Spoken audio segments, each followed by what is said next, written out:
lung ai in sir avangin ma ngay na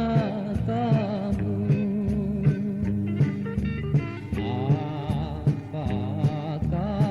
om ma pa in ka pan bin shreto tha le shre o ma ta min na nin min vel ze tu thengin min la lai fo va lau om zi nga to lo takin kein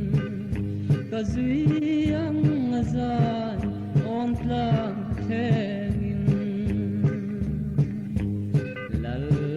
pa choi moi tu rin in pe la ko ve la nya